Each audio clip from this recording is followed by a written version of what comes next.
Hello and welcome to Clip Management. I rarely get the opportunity to discuss mechanical topics, so I've been playing some arcade mode recently to get footage. That way I can make a video about mechanical theory. So today we're discussing clip management. So the idea here is to balance shots and time. Your goal is to minimize the amount of time to kill by balancing those two things. So in an ideal world, we would just shoot constantly 100% of the time, land all of our shots 100% of the time, and we'd be done. But we're human, so we can't do that. So we need to think about these concepts and balance them. So in order to do that, we need to break up our shots into bursts. And what that's going to allow is for us to land more shots. So what I'm kind of proposing here is that most players focus too much on trying to get rid of their clip, trying to use their clip as fast as possible, and then therefore aren't doing as much damage as they could be doing. So what I'm suggesting is for people to prioritize landing shots a bit more and then take their time, right? To like be a little bit slower about shooting. And we'll talk about the details of that in a bit. So, and the reason this even is a topic is because of the inherent penalty incurred by reloading. Reloading in Overwatch is extremely expensive. It's a really fast-paced game, and the 1 or 2 seconds it takes to reload for some characters is really, really expensive. So that means we need to be very careful about our shots. All right, so how do we improve? Number one, pause and observe. And by the way, all of this feedback is based off of the VODs and feedback that I've seen over the course of my career, ranging from bronze players to professional players. So take it as you will. So number one, pause and observe. When enemies are moving or are in a moment where they're moving sporadically, unpredictably, or quickly, maybe they got like a Lucio speed boost or whatever the case may be, those are moments where you want to consider pausing and observing and waiting for a better opportunity, a better window to present itself. And sometimes you can create those opportunities. And I'm just talking about fractions of seconds here. I'm not talking about, waiting several seconds to wait for these moments, although sometimes that may happen, but that's typically in pre-fight, not in the middle of a fight. In the middle of a fight, you're typically just breaking up your clip into, or rather you're taking breaks that are maybe a quarter of a second, tenth of a second, less than a tenth of a second if you're really good. So the second thing is to use as much of your clip as possible. So basically don't be reload happy. All right, let's look at a timeline. So on the x-axis we have time, and on the y-axis we have movement predictability of your opponent, right, of your target. So you can see in these hills, those are the good moments. Those are the moments, those are the windows of opportunity that you want to be shooting. And then in the valleys, those are the moments you want to observe. So over time, you'll get better at identifying this. And at the lower levels, it's much easier to identify these moments because players typically don't have as good movement, right? As you climb up the ladder, these hills become shorter and less frequent. So especially at the lower levels, you want to apply this theory because it's a really easy way to get good faster or get better faster. Yeah. Okay. So let's move on here. Okay. So here's an example of Tracer holding down left click and never stopping. And this is based off the data from the Wikipedia on Overwatch, which I did some testing and the reload time might be slightly wrong. It says 1.25. Based on my testing, I think it's closer to 1.15, but we'll assume I'm wrong and they're right. So this is their data. Okay. Now let's assume that on average, using the pause and observe method, we're breaking up our shots a little bit just to kind of find those better opportunities. We're extending our clips on average by about 0.5 seconds for every clip. Okay, so what does that look like to scale? So here's these little these windows here, and you can kind of just get a sense of how often they would appear, and it would probably look something similar to this in a real world game. So this is kind of where you want to be. How you want to kind of calibrate yourself. Okay. So let's do some math, and let's assume that you were dueling a 200 HP target like a McCree as Tracer, and you had a 40% accuracy. And let's not worry about headshots and healings, none of that. You would kill that McCree, but we'll address that in a bit. You would kill that McCree at slightly after 4.5 seconds. Okay. Let's assume that with the pause and observe method, your accuracy would increase by 10% on average, still with the 0.5 second on average increase per clip. Okay. I think these numbers are fairly conservative, if not reasonable. And so what you see here is you're going to kill this McCree at about 0.8 seconds faster or so. That's a big deal. That's almost a second. In the middle of a fight in Overwatch, that's an eternity of a difference. That's a really big deal. That could be the difference between either that Mercy coming in to heal that McCree and saving him or not. And that could be the difference between, losing and winning the fight, or losing and winning the game. And maybe the difference between getting or not getting diamond. So it's really important that you decrease your time to kill, right? Because again, that decreases the chances of someone coming in to save that person, or you dying, or whatever the case may be. So I contend that this is really important, and I contend that these numbers are fairly reasonable. Hey, my OBS got a bit weird at this part of the video, so I'm re-recording this section. So I was talking about the extra factors outside of this simplified version. So things like fall off damage, healing, the 30 damage from melee, reloading on a non-empty clip, Zarya bubbles, deflects, and so many other things, and stuns. So with all of those extra factors, I would argue that the pause and observe method is actually even more important. It's very important to extend your shots because you're giving your brain the opportunity to learn and take in all of those factors and apply them and calculate them. And then over time, your brain's gonna get faster at that. Whereas if you kind of just rush your shots and you try to go as fast paced as possible, you are removing the opportunity for your brain and for yourself, your brain, to learn. So it's really important that even with these factors that you still apply this method. I think it actually is even more important in that way. And then hopefully over time you get better. Your accuracy goes up, your time to shoot, like those breaks you take, get smaller, and therefore your clip increase is actually pretty small. So you're getting more value out of your shots without adding too much time to them. And then eventually, as you get really good, maybe you become a pro player and that time becomes almost unnoticeable most of the time, because even professional players, you will see them pause and observe very frequently, because sometimes you just have to, like a Zarya bubble comes up or whatever the case may be. So you will see this pause and observe very, very frequently, but then you'll obviously see those highlights on Reddit where someone just goes ham and just left clicks for days and they track perfectly. And that can happen. But in order to do that, I would argue that you have to practice this method first. And we're going to talk about that a bit later in the video. Okay, so one last example. Here, you can kind of see this red area.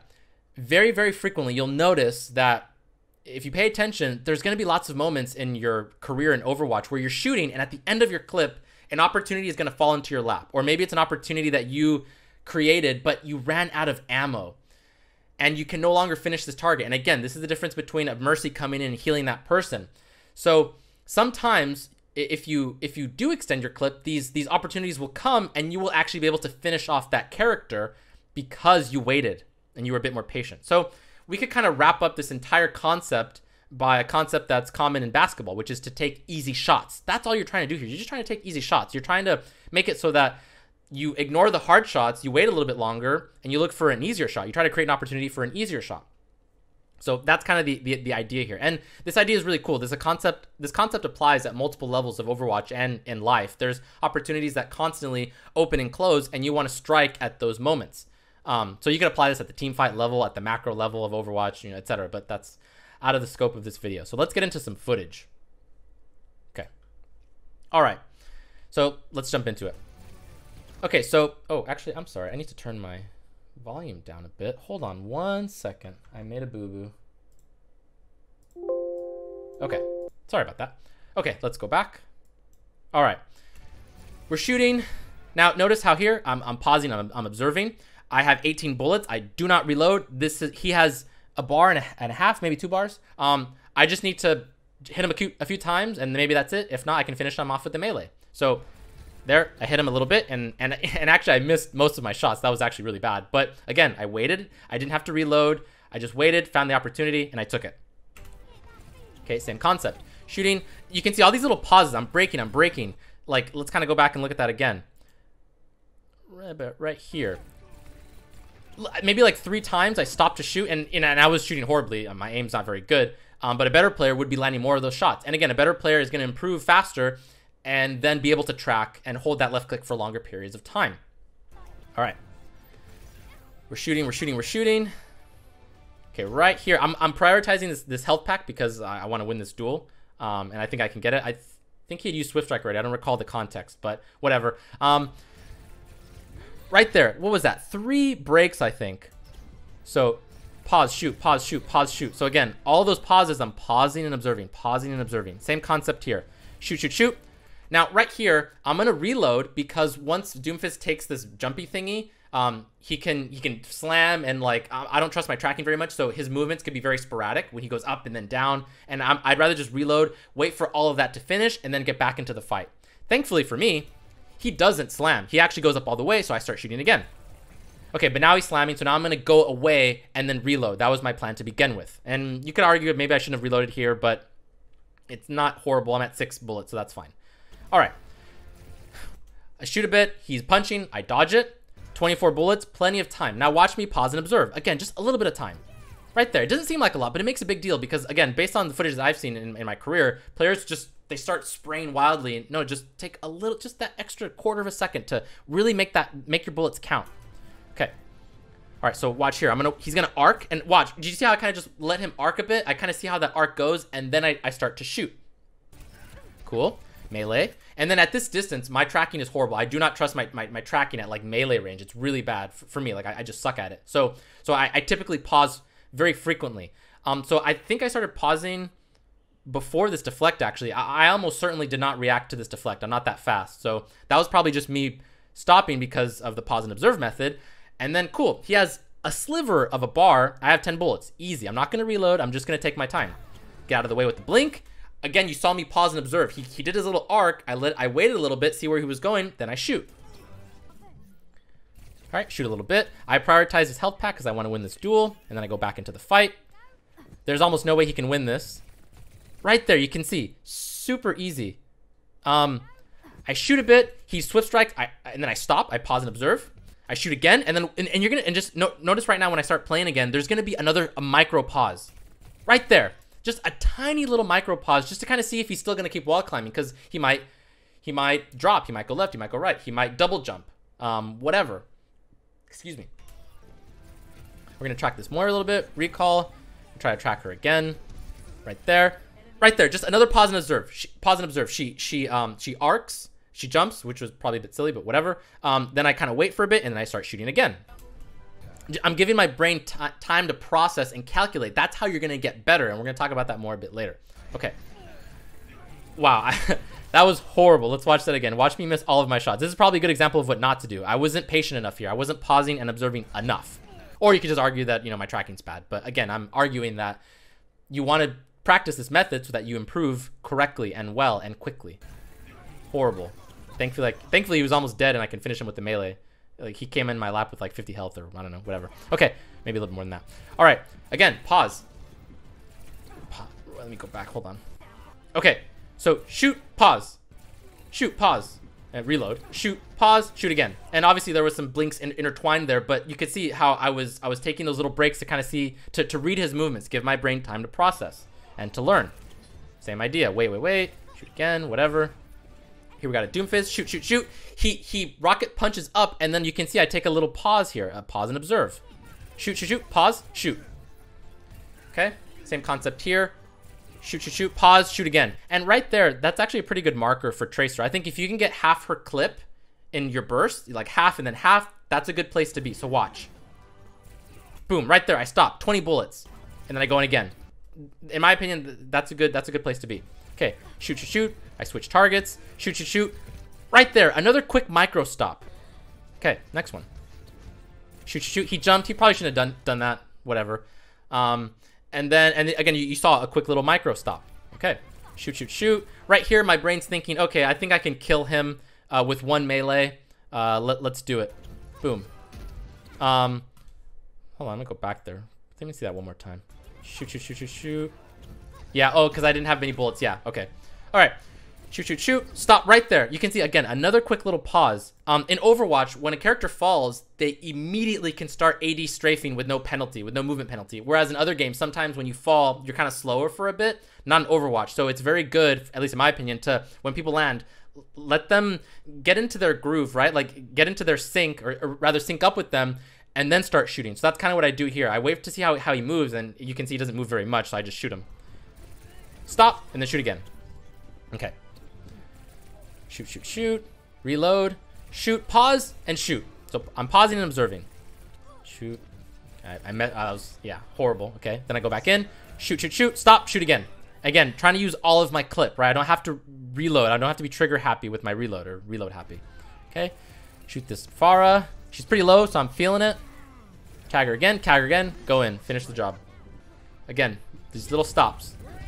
Just pause and observe. So shoot, shoot, shoot. Right here, I missed the melee. I wait. So that was a long pause and observe. I wanted to see how that arc was gonna go. She hits the ceiling, then I see how she moves, and then I finish the job. Okay, so hopefully I'm using lots of examples here. I'm hoping they're driving the point. Okay, so right here we're gonna do two examples, one bad one and one good one. So in this first one, we're gonna do the bad one. You're gonna watch me hold left click for 2 clips and miss a ton of shots. And again, this is because I'm not a very good tracker. I should be applying the pause and observe method. So watch. And then I reloaded with 6 bullets, but whatever. We won't worry about that. So watch me do it again. Shoot, shoot, shoot. Miss everything. So he already had a bit of damage on him. I think he ate like a flashbang. Plus I did 2 melees, so 60, 85 damage. So I only did about 85? 70, 85. Yeah, so 115 damage. Is that right? Yeah. So with 2 clips, I did 115 damage. That's horrible, horrible, horrible. Yeah, so sloppy. So let's look at a better example. Shoot, pause, shoot, pause, shoot, pause. Well, there was a melee there, but whatever. So you can see, again, I'm pausing and observing. And there was blinks intertwined in there.